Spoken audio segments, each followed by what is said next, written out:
आज हम पढ़ेंगे जेम्स बॉन्ड की एक नॉवल गोल्डफिंगर की समरी। तो चलिए शुरू करते हैं। जेम्स बॉन्ड मियामी में ड्यू पॉन्ट नाम के एक रिच बिजनेसमैन से मिलता है।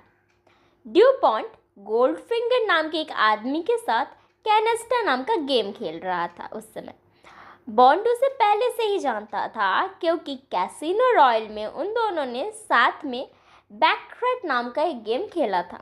तो तभी से जेम्स बॉन्ड उसे जानता था, ड्यू पॉन्ट को। अभी इस वक्त जब गेम चल रहा था गोल्डफिंगर और ड्यू पॉन्ट के बीच में, तो गोल्डफिंगर हर एक गेम जीत रहा था। इससे ड्यू पॉन्ट को उस पर शक हुआ कि शायद वो चीटिंग कर रहा है, इसलिए वो हर गेम जीत रहा है। वह जेम्स बॉन्ड से रिक्वेस्ट करता है कि गोल्डफिंगर की वो छानबीन करे और पता लगाए कि वो सच में चीटिंग करके जीत रहा है या बहुत अच्छा खेल रहा है। बॉन्ड इन्वेस्टिगेट करता है तो उसे पता चलता है कि हाँ, सच में गोल्डफिंगर चीटिंग से जीत रहा था, क्योंकि गोल्डफिंगर की जो सेक्रेटरी थी जिल, वो ड्यू पॉन्ट के कार्ड्स की जासूसी कर रही थी और फिर उसे बता रही थी गोल्डफिंगर को। अब ये पता लगने के बाद जेम्स बॉन्ड अकेले में गोल्डफिंगर से मिलता है और उसे ब्लैकमेल करने लगता है और कहता है कि तुम ड्यू पॉन्ट को धोखा देकर जीत रहे हो, तो इसलिए उसके पैसे वापस कर दो, वरना मैं सबको सच्चाई बता दूंगा तो तुम्हारी बेइज्जती हो जाएगी, बदनामी हो जाएगी। बदनामी से बचने के लिए गोल्डफिंगर ड्यू पॉन्ट को उसके सारे पैसे लौटा देता है। इसके बाद जेम्स बॉन्ड लंदन चला जाता है। वहाँ उसका चीफ एम उसे बताता है कि गोल्डफिंगर नाम का एक आदमी ब्रिटेन से गोल्ड की स्मगलिंग करके उसे दूसरे देशों में बेच रहा है। वो एस्मर्स के लिए काम कर रहा है और तस्करी के इन पैसों से वो रसिया की हेल्प कर रहा है, और इसलिए एम, जो जेम्स बॉन्ड का चीफ था, वो चाहता था कि जेम्स बॉन्ड उसका पता लगाए और उसे पकड़े। अब संयोग से जो जेम्स बॉन्ड था वो तो गोल्डफिंगर से पहले ही मिल चुका था, वो उसे पहले से ही जानता था। जब वो ड्यू पॉन्ट से मिलने गया था, वो लोग जब गेम खेल रहे थे तब। अब गोल्डफिंगर को पकड़ने के लिए जेम्स बॉन्ड एक प्लान बनाता है और गोल्डफिंगर के साथ गोल्फ का एक मैच फिक्स करता है ताकि वो उससे मिल सके, गोल्डफिंगर से मिल सके। यहाँ भी चीटिंग करने की कोशिश कर रहा था गोल्डफिंगर। जो गोल्फ का मैच हो रहा था, इसमें भी वो चीटिंग करने की कोशिश कर रहा था, पर जेम्स बॉन्ड उसकी चाल समझ जा रहा था हर बार, और आखिर में जेम्स बॉन्ड जीत गया। फिर गोल्डफिंगर उससे अपने आलीशान मैंसन पर ड्रिंक के लिए इनवाइट करता है।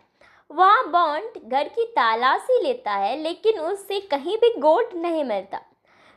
वहीं पर गोल्डफिंगर बॉन्ड को अपने खास आदमी ऑड जॉब से मिलवाता है। डिनर के बाद बॉन्ड अपने फ्लैट पर वापस चला जाता है। अब एक दिन जेम्स बॉन्ड देखता है कि गोल्डफिंगर अपनी रोल्स रॉयस कार को लेकर कहीं जा रहा था और जब ड्राइव कर रहा था कार को, बॉन्ड ने भी अपनी एस्टन कार लेकर उसका पीछा करना शुरू कर दिया। एक जगह बॉन्ड देखता है कि गोल्डफिंगर एक एयर फेरी से अपनी कार को स्विट्जरलैंड भिजवा रहा था। बॉन्ड भी अपनी एस्टन को उस एयर फेरी में लोड करवा देता है। फिर गोल्डफिंगर और बॉन्ड उसी प्लेन में स्विट्जरलैंड चले जाते हैं। स्विट्जरलैंड पहुंचकर गोल्डफिंगर फिर से रोल्स रॉयस पर सवार होकर जेनेवा के लिए रवाना हो जाता है। बॉन्ड भी अपनी कार निकालकर उसका पीछा करना शुरू कर देता है।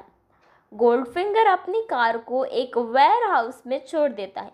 बॉन्ड देखता है कि वहाँ पर ऐसे ही बहुत सारे कारें थी। अब इन्वेस्टिगेट करने के बाद बॉन्ड को पता चलता है कि असल में ये जो कार के पार्ट्स हैं, वही सारे पार्ट्स गोल्ड के बनाए गए हैं, यानी कि गोल्ड की स्मगलिंग करके फिर उसको उसी का कार बना दिया गया है। कुछ और छानबीन करने पर वो देखता है कि उन कार के पार्ट्स को गोल्डफिंगर की एक फैक्ट्री में पिघलाया जाता है और एयरप्लेन की सीट्स में बदल दिया जाता है। वह एयरलाइन गोल्डफिंगर की ही थी। फिर वह एयरप्लेन को इंडिया ले जाता है।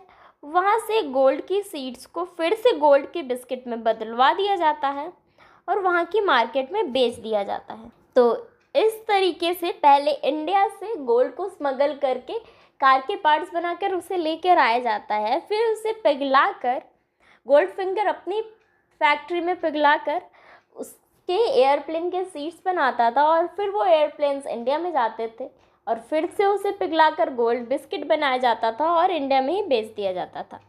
तो इस तरह बॉन्ड को तस्करी की सही पाइपलाइन का पता चलता है।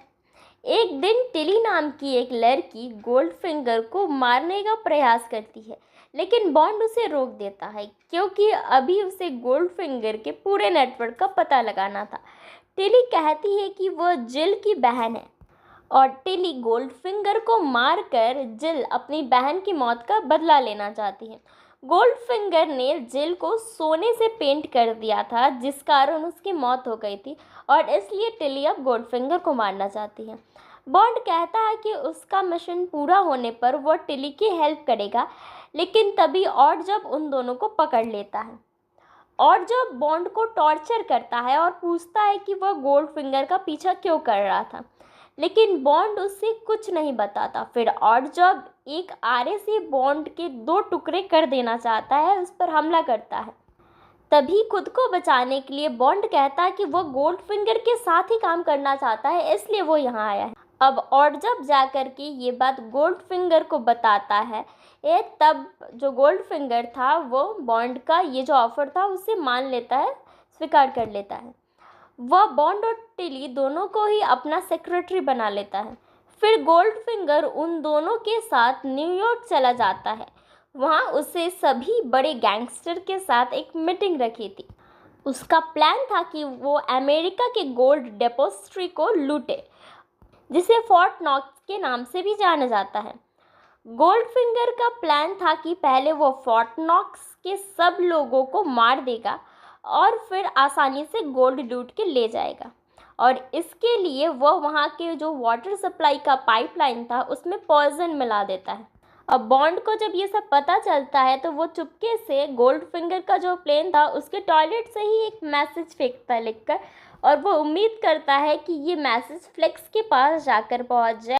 जब सब लोग गोल्ड लूटने फोर्ट नॉक्स पहुँचते हैं तो बॉन्ड देखता है कि फ्लेक्स को उसका मैसेज मिल चुका था और वो वहाँ पर आकर के सबको सूचित कर देता है, सबको बता देता है कि यहाँ पर गोल्ड की लूट होने वाली है, चोरी होने वाली है।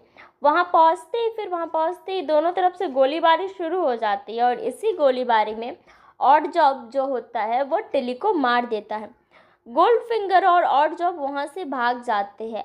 वे बॉन्ड को बेहोश कर देते हैं, फिर एक प्लेन को हाईजैक कर बॉन्ड को भी उसी में ले जाते हैं। जब बॉन्ड को होश आता है तो वो देखता है कि ऑड जॉब उसे मारने की तैयारी कर रहा था। उन दोनों में फाइट शुरू हो जाती है, लेकिन बॉन्ड प्लेन की खिड़की का शीशा तोड़ देता है। इसके कारण जो प्रेशर है वो कम हो जाता है और ऑड जॉब उड़कर प्लेन से बाहर गिर जाता है। इसके बाद बॉन्ड गोल्डफिंगर से लड़ता है और उसका गला घोंटकर उसे मार देता है।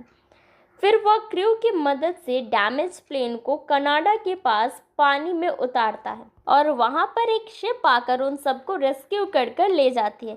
इस तरीके से बॉन्ड का जो गोल्डफिंगर को पकड़ने का मिशन था और उसका जो पूरा प्लान पता करना चाहता था वो उसमें सक्सेसफुल होता है और यहीं पर ये नॉवेल एंड हो जाती है।